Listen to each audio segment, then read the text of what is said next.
Hello everybody, welcome back to the official YouTube channel of Desire to Learn।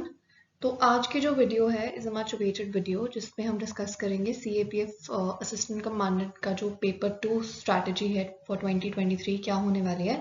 Because a lot of you clear your paper 1 और उसके बाद paper 2 में क्या करना है उसका काफ़ी बच्चों को आइडिया नहीं होता कि how to go about with the report writing with the essay writing preparation. ठीक है, तो आज हम बेसिकली उसी की बात करने वाले हैं कि कैसे वो पेपर अटेम्प्ट करना है। बिकॉज रैंडमली क्या होता है, बच्चे एसेज देखते हैं, ठीक है, और वो एसेज देखने के बाद काफ़ी ज़्यादा अ lot of people get surprised and taken aback कि अच्छा इसमें ये तो टॉपिक हमने पढ़ा ही नहीं है, क्या करेंगे इसमें। ठीक है, तो today I will be telling you कि कैसे हम लोग उसकी स्ट्रैटेजी बनाने वाले हैं। ठीक है, तो एम हमारा ये रहेगा कि पेपर का पैटर्न सबसे पहले अगेन समझेंगे हम कि what is the pattern of the paper. ठीक है, किस तरह के क्वेश्चंस पूछे जा रहे हैं। Next we'll be knowing about कि ऐसे बेस्ड क्वेश्चंस जो होते हैं उनको कैसे अटेम्प्ट करना है, डिफरेंट टॉपिक्स के जो ऐसे बेस्ड क्वेश्चन उनको कैसे अटेम्प्ट करें। प्रीवियस ईयर के क्वेश्चंस जो है वो भी हम डिस्कस करेंगे, और ये जो आपके टॉपिक्स होंगे ये आपके एसएसबी के लेक्चर्स में एंड ग्रुप डिस्कशंस में भी बहुत वाइटल रोल प्ले करेंगे। ठीक है, तो डिस्कस कर लेते हैं कि किस तरह के क्वेश्चंस हमको देखने को मिलते हैं CAPF पार्ट 2 में। सबसे पहले ऐसे राइटिंग, ठीक है, फिर उसके बाद कॉम्प्रिहेंशन होता है, एक प्रीसीज राइटिंग होती है, ठीक है, उसके बाद आर्ग्यूमेंट होता है फॉर एंड अगेंस्ट में, ठीक है, then we have report writing, then we have rewrite the sentence, and उसके बाद वोकैबुलरी एंड इडियम्स हमें देखने को मिलते हैं। आपको 3-4 वर्ड्स दिए होंगे जिसके ऊपर आपको सेंटेंसेस बनाने हैं। इन सबको हम डिटेल में डिस्कस करते हैं वन बाय वन। तो first we'll be talking about our essay writing. ठीक है, तो इसमें आपको रैंडमली कोई टॉपिक दिया होगा, ठीक है, जिसके ऊपर आपको 300 वर्ड्स में ऐसे लिखना है। ठीक ठीक है, तो अब क्या होता है ना, कई बार a lot of students they are taken aback by the randomness of the topics की रैंडम टॉपिक्स देख के वो डर जाते हैं कि इसमें क्या लिखेंगे, हमने तो ये टॉपिक प्रिपेयर ही नहीं किया। तो आपका टॉपिक का टाइटल जो भी हो, आप उसको कैसे फ्रेम कर सकते हो with what ever information you have in hand, उसको कैसे इसमें यूटिलाइज करना है वो जो है हम आपको बताएंगे डिटेल में। ठीक है, उसके बाद ऐसे को स्टार्ट कैसे करते हैं। ठीक है, मतलब अब आप देखो कि जब आप अपना आंसर, आपकी जो आंसर शीट है जब वो एग्जामिनर के पास जाती है, एग्जामिनर के पास कितनी सारी शीट्स होती हैं चेक करने के लिए। ठीक है, तो क्या आपको लगता है कि हर एक वर्ड जो है वो पढ़े पढ़े पढ़े? ऑब्वियसली कुछ ऐसी आंसर शीट्स होती हैं जिसमें स्टार्टिंग ही इतनी ज़्यादा अच्छी होती है कि उसका मन करता है एग्जामिनर का और पढ़ने का। ठीक है, एंड ऑल्सो क्या क्या ट्रिक्स होती हैं आपको एक ऐसे को जो है वो इंटरेस्टिंग बनाने की, कि जो एग्जामिनर है वो ना सिर्फ पूरा पढ़े, वो उसमें एक अच्छा स्कोर भी दे आपको। ठीक है, उसकी क्या स्ट्रैटेजीज है वो भी हम लोग डिस्कस करेंगे। ठीक है, how to start the main, जो आपका पूरा ऐसे है उसको स्टार्ट कैसे करना है। ठीक है, फिर ऐसे स्टार्ट करोगे, ऐसे के बाद जो स्टार्टिंग होगी उसके बाद मेन बॉडी पे भी आओगे। ठीक है, मेन बॉडी पे भी आओगे तो वो मेन बॉडी पे ट्रांजिशन कैसे लेना है स्टार्टिंग से वो डिस्कस करेंगे। ठीक है, उसके बाद आपको ऐसे आर्टिकुलेट कैसे करना है, जो भी आपका ऐसे होना चाहिए उसका असेंस क्या होना चाहिए, how should it start, how should it and, उसको कैसे किन वर्ड्स में आपको डिस्क्राइब करना है। ठीक है, वो सब कुछ हम लोग डिस्कस करेंगे। ठीक है, अब आपके पास जो इंफॉर्मेशन है, ठीक है, जो भी इंफॉर्मेशन है, अब इंफॉर्मेशन आपके पास दो तरह की हो सकती है, स्टैटिक हो सकती है, ठीक है, और एक डायनेमिक हो सकती है। ठीक है, स्टैटिक क्या होती है, जो आपके पास जो ऑलरेडी स्टैटिक है, which is happened in the past, which is no more in the current scenario. ठीक है, और डायनेमिक क्या है, जो अभी करंट चल रही है न्यूज विच इज हैपनिंग। ठीक है, इन दोनों को आपने मतलब इन दोनों को कंबाइन करके आप एक ऐसे कैसे बनाएं जो कि आपको एक अच्छे स्कोर की तरफ लेके जाएगा, वो हम लोग डिस्कस करेंगे। ठीक है, तो इसके साथ में हम लोग कुछ डिफरेंट एडिशनल कोटेशंस हो गई, ठीक है, कुछ ऐसे राइटिंग स्कीम्स हो गई जिससे आपका जो पैराग्राफ है या फिर डिफरेंट काइंड्स ऑफ वोकैबुलरी के जो वर्ड्स होते हैं, ठीक है, जिनसे आपका जो ऐसे है और ज़्यादा ब्यूटीफाई होगा। और कुछ ऐसी छोटी टिप्स एंड ट्रिक्स, ठीक है, जो होती तो काफ़ी छोटी है but it all comes down to the details. ठीक है, तो ये जैसे कि क्वेश्चन का एग्जाम्पल है कि the earth is not only for humans. ठीक है, अ लॉट ऑफ स्टूडेंट्स समझेंगे कि क्या लिखा जाए इसमें, बट आप इसमें क्या कुछ नहीं लिख सकते हो। ठीक है, जैसे अगर आप इसको एक अच्छी कोटेशन के साथ बिगिन करो, ठीक है, एक अच्छी कोटेशन के साथ इसको बिगिन करो आप। उसके बाद इसमें आप ग्रीन हाउस इफेक्ट, ठीक है, इसमें ग्लोबल वार्मिंग लिख सकते हो, ठीक है। इसमें आप डायनासोर्स या फिर जितनी भी स्पीशीज का एक्सटिंक्शन हुआ है उसको मेंशन कर सकते हो। देन यू कैन से कि और जो ह्यूमंस हैं उनके एग्जिस्ट करने के पहले भी कितनी सारी स्पीशीज थी, ठीक है। Then what you can discuss about is कि बायोडाइवर्सिटी के बारे में बता सकते हो, ठीक है, बायोडाइवर्सिटी के बारे में बता सकते हो। Then you can go by the food web, ठीक है, फूड वेब के बारे में इस पे मेंशन कर सकते हो। Then you can mention all the protocols, Montreal protocol हो गई, क्योटो प्रोटोकॉल हो गई, ठीक है। अब अगर इसमें जो डायनेमिक पोर्शन है उसमें मैं आना चाहूँ तो इसमें सोलर अलायंस के बारे में लिख सकते हो, ठीक है, सोलर अलायंस के बारे में लिख सकते हो। अभी COP26 हुई है समिट, उसमें लिख सकते हो, ठीक है। इंडिया की जो सोलर एनर्जी रैंकिंग है, ठीक है, इंडिया 4th नंबर पे रैंक करता है, वो मेंशन कर सकते हो। रीन्यूएबल रिसोर्सेज जो हैं, सोलर एनर्जी में 5th करता है, सॉरी, जो रीन्यूएबल रिसोर्सेज हैं इंडिया में क्या क्या डेवलप्ड है, क्या क्या रीन्यूएबल रिसोर्सेज हम एक्सप्लॉइट कर रहे हैं, क्या क्या काम ऑलरेडी हो चुका है, ये सब आप लोग इसमें लिख सकते हो, ठीक है। Because the earth is not only for humans, it's a very generic topic. आप इस टॉपिक को, you can own this topic, आप इस टॉपिक को ओन कर सकते हो अब, क्योंकि it is not as per the understanding of, अब देखो आप इतने सारे लोग हो, हर किसी इंसान की एक टॉपिक को लेकर डिफरेंट अंडरस्टैंडिंग है। हो सकता है कि जो एग्जामिनर है उसने जब ये क्वेश्चन डाला हो, उसकी जो उसका विजन हो इस क्वेश्चन को लेके वो एक सर्टन विजन हो, but you can own that vision into your own words, you can jot it down in your own words, आप अपने शब्दों में इसको डिस्क्राइब कर सकते हो जैसे आपकी अंडरस्टैंडिंग है इस टॉपिक की, ठीक है। जब आप अर्थ देख रहे हो, जब आप ह्यूमंस देख रहे हो कि जो अर्थ है वो सिर्फ ह्यूमंस के लिए नहीं है, तो इससे आप क्या समझते हो कि एक ऐसी जगह है जहाँ पे सारी स्पीशीज को कोएग्जिस्ट करके रहना है। बट क्योंकि अभी सर्टेन ह्यूमन एक्टिविटीज हैं, सर्टेन ह्यूमन एक्टिविटीज की वजह से बायोडाइवर्सिटी जो है वो बहुत ज्यादा इफेक्ट हो रही है। अभी जैसे नॉर्थ टू जो आपकी पाइपलाइन है, अब उसकी लीकेज की वजह से कितना बायोडाइवर्सिटी लॉस हो रहा है, ठीक है। या साउथ चाइना सी की बात करूं तो साउथ चाइना सी में मिलिट्री कॉन्फ्लिक्ट जो है, जो आर्टिफिशियल आइलैंड बनाया है चाइना ने, कितना इफेक्ट हुआ है बायोडाइवर्सिटी को। एंड ये सब ह्यूमन बीइंग्स कितना सेल्फिशली कर रहे हैं फॉर देयर ओन सर्वाइवल, ठीक है।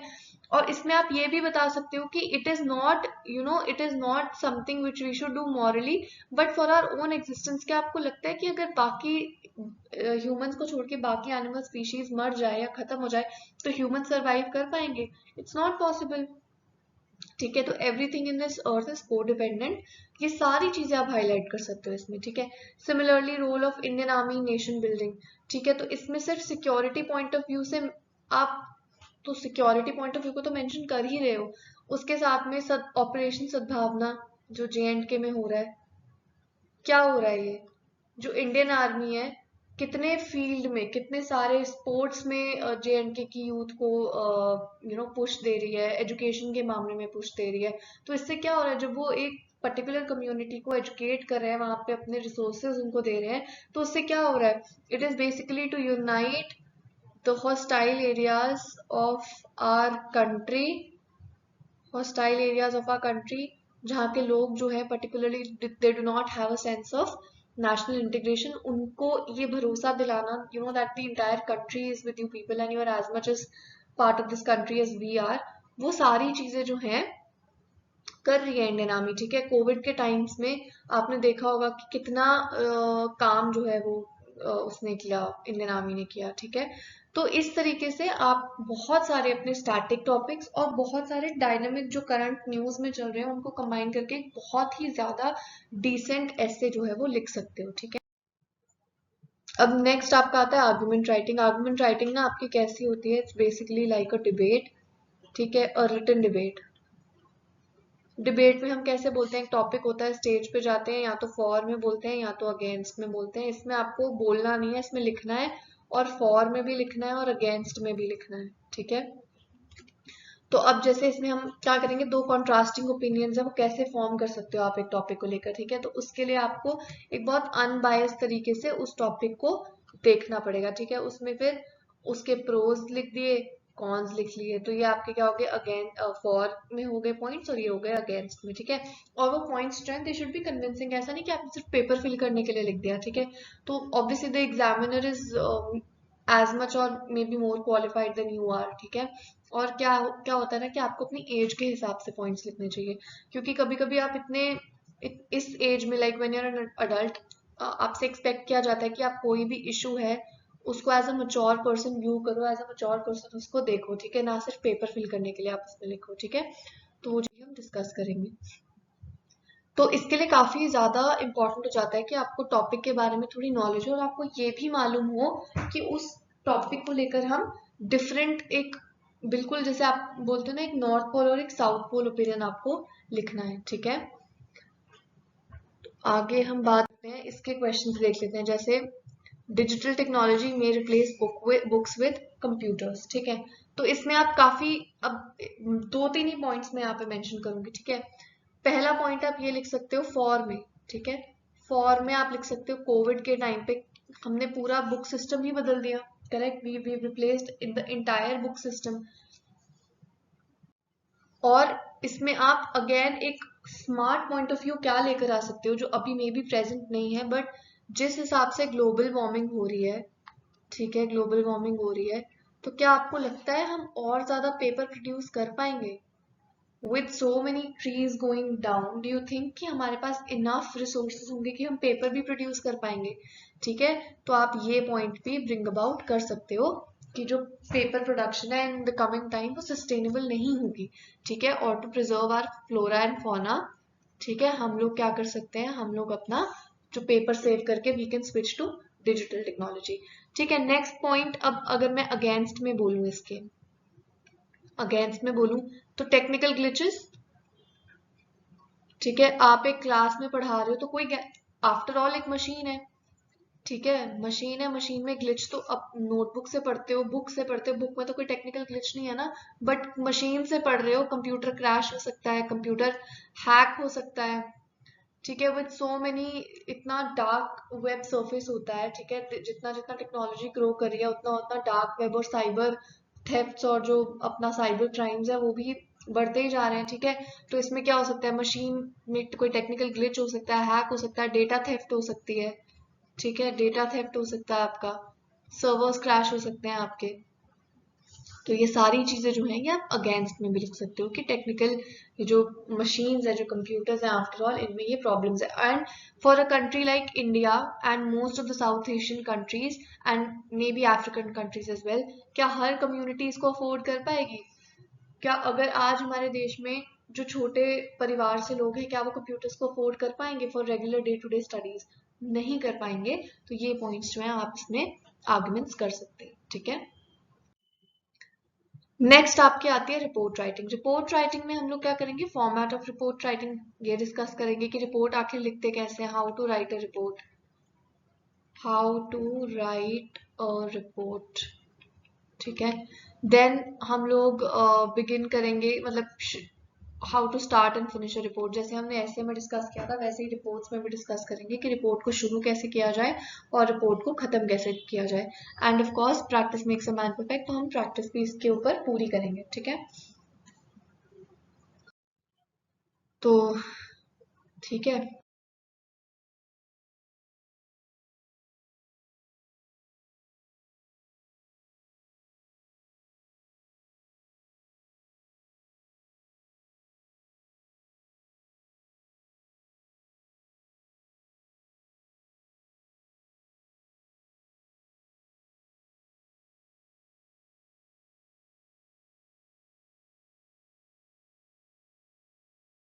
अब नेक्स्ट आपका ये एग्जाम्पल जैसे रिपोर्ट राइटिंग की है, अब रिपोर्ट राइटिंग है, ठीक है।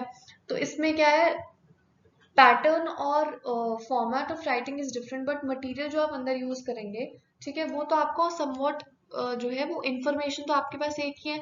फॉर एग्जाम्पल जुवेनाइल अब्यूज में आप कितनी सारी चीजें मेंशन कर सकते हो, चाइल्ड लेबर की बात कर सकते हैं, ठीक है, चाइल्ड पोर्नोग्राफी की बात कर सकते हैं,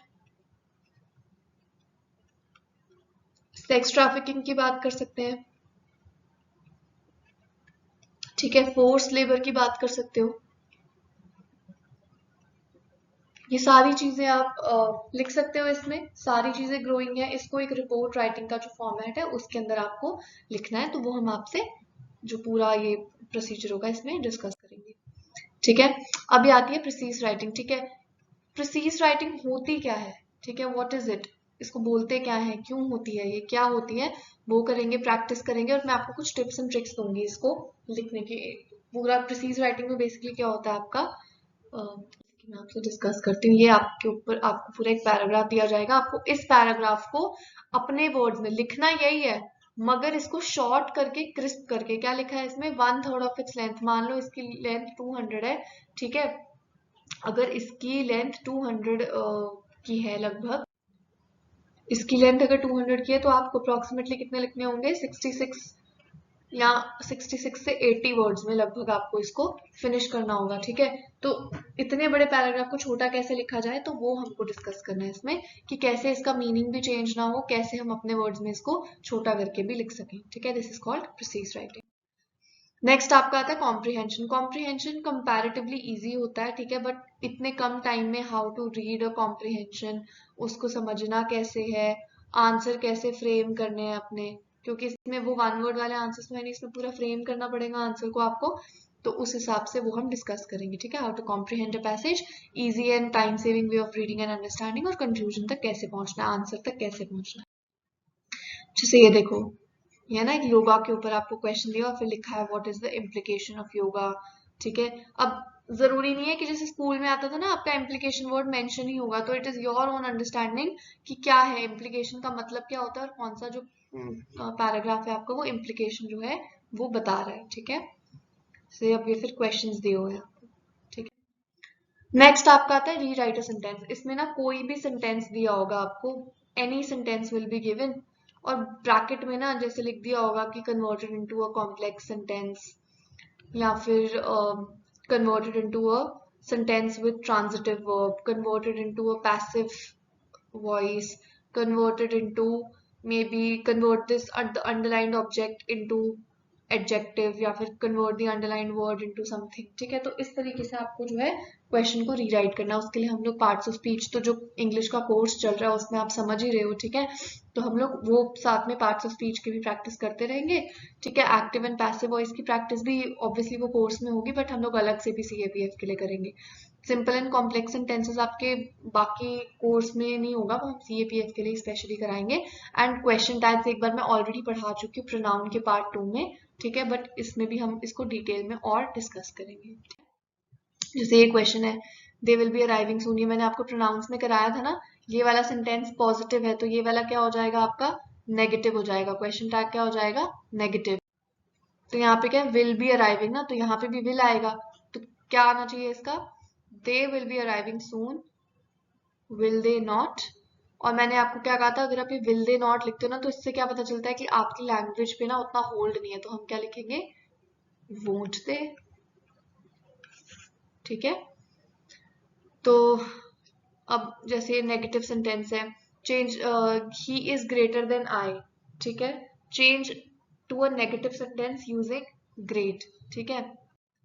अब आपको क्या करना है, सेंटेंस कंपैरेटिव डिग्री में है, ठीक है, कंपैरेटिव डिग्री में है आपका sentence, he is greater than I, but आपको इसको नेगेटिव में कन्वर्ट करना है, और वर्ड क्या यूज करना है, ग्रेट, बट ये होना भी किसमें चाहिए, कंपैरेटिव डिग्री में। तो आप क्या लिखोगे, he is not as great as I am, ठीक है, he is not as great as I am, ठीक है।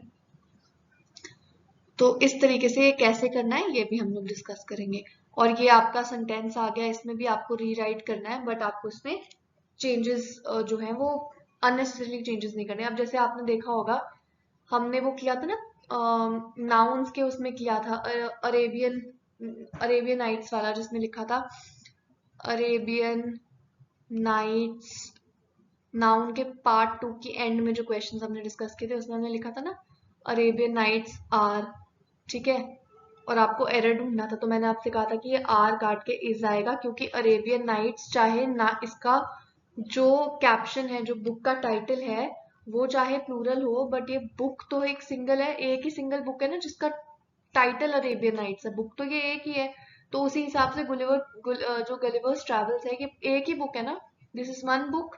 चाहे इसका जो ऑथर ने इसका नाम है वो ट्रैवल्स रखा है, बट ये है तो एक ही बुक ना। तो इधर क्या आएगा, Gulliver's Travel was written by Jonathan Swift। ठीक है, तो इस तरीके से क्वेश्चंस कैसे करने हैं हम डिस्कस करेंगे।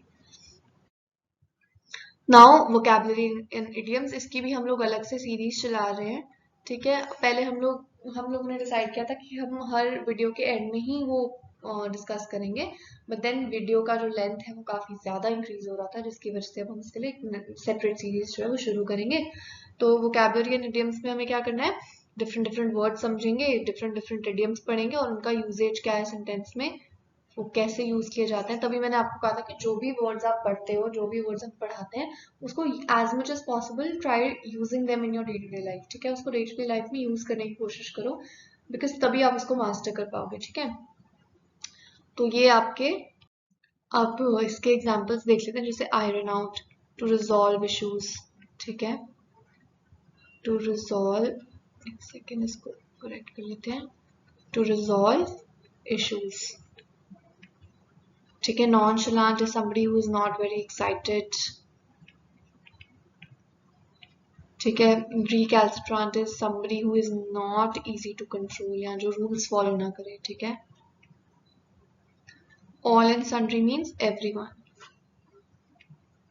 and watch out means it is basically a phrase which is used to maybe warn somebody to take care, or maybe in a threatening sense also sometimes we say it। ठीक है, so this is all about your paper pattern। ठीक है, तो इसी तरीके से हम step by step जो है सारे जो पार्ट्स हैं इसके वो कवर करेंगे। ठीक है, तो ये हमारी अलग से एक CAPF की सीरीज होगी पेपर 2 के लिए। ठीक है, तो if you like this video, please like, share and subscribe। You can also follow us on the social media platforms of Instagram and Telegram, जहाँ पे आपको PDFs भी जो है वो प्रोवाइड होंगे। ठीक है, हमने जो पिछले टॉपिक्स थे उनके ऑलमोस्ट PDFs जो है प्रोवाइड कर दिए, तो if you do not have it, follow us on the Telegram account. ठीक है, so I will see you guys in the next video.